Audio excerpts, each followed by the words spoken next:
महोदय, निसंदेह ही आज भी हम भले ही कई मुश्किलों का सामना कर रहे हों, फिर भी हम 1991 के उन दिनों जैसी स्थिति में नहीं हैं। एक राष्ट्र के रूप में हमने काफ़ी भरपाई कर ली है और हम आगे बढ़ने के लिए तैयार हैं। श्री राव के नेतृत्व के बिना यह संभव नहीं था। अब यह अटकल लगाना व्यर्थ और मूर्खतापूर्ण भी है कि कोई और नेता होता तो क्या कुछ ज़्यादा और बेहतर किया जा सकता था या नहीं।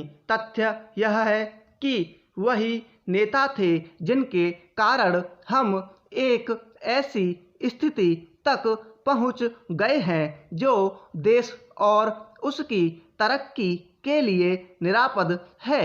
हम जिस अवधि से गुजरे हैं वह बहुत मुश्किल और हलचल पूर्ण थी। सोवियत संघ के पतन और विघटन से हमारी जो कुछ भी अंतर्राष्ट्रीय स्थिति थी उसका आधार ही खत्म हो गया।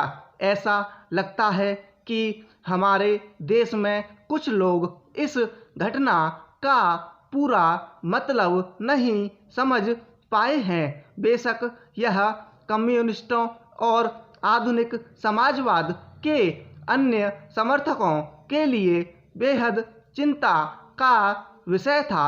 इससे उन सभी निष्पक्ष देशभक्तों को काफ़ी दुख हुआ जिनके लिए सोवियत संघ अच्छा मित्र था और अकेली विदेशी शक्ति थी जो हमेशा हमारे साथ खड़ी होती थी। उससे हमें काफ़ी नैतिक और भौतिक समर्थन भी मिला था। हमारे देश में सोवियत संघ के तमाम मित्रों ने भी सभी लोग यह नहीं समझ पा रहे हैं कि आर्थिक, वैज्ञानिक और प्रौद्योगिकी के हिसाब से इसका क्या मतलब था और है। जब हमें सख्त ज़रूरत थी तो कोई ऐसा नहीं था जिसकी ओर हम देखते घबराते और अपने देश को दिवालिया राष्ट्र घोषित करने के बजाय प्रधानमंत्री ने मुश्किलों का डटकर मुकाबला किया। हमें इस संकट से निकालने की व्यवस्था की और साहस के साथ देश को एक नए आर्थिक रास्ते पर अग्रसर किया।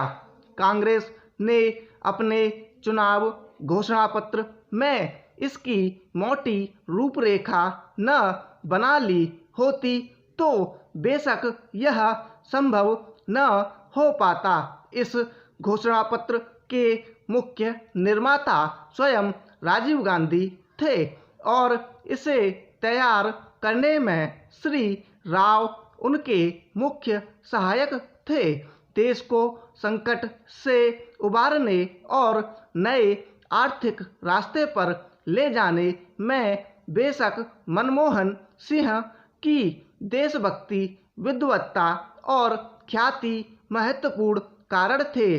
नई आर्थिक नीति जनता के हित में नहीं है। इस काल्पनिक तथ्य को लेकर काफ़ी हंगामा मचाया जा रहा है। इसके उलट अगर कोई उपेक्षित ढंग से लागू नहीं किया जा रहा है तो इसकी वजह यह है कि जनता के नाम पर हर तरह की आंशिक और कॉरपोरेट मांगें पूरी की जा रही हैं। प्रधानमंत्री ने दो महत्वपूर्ण तरीकों से नई आर्थिक नीतियां बनाने में अपना योगदान दिया है।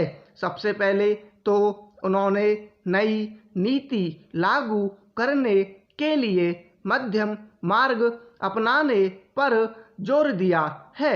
नए आर्थिक कार्यक्रम को लागू करने में उन्होंने जो दूसरा महत्वपूर्ण योगदान किया है वह है इसके पक्ष में राष्ट्रीय सहमति बनाना।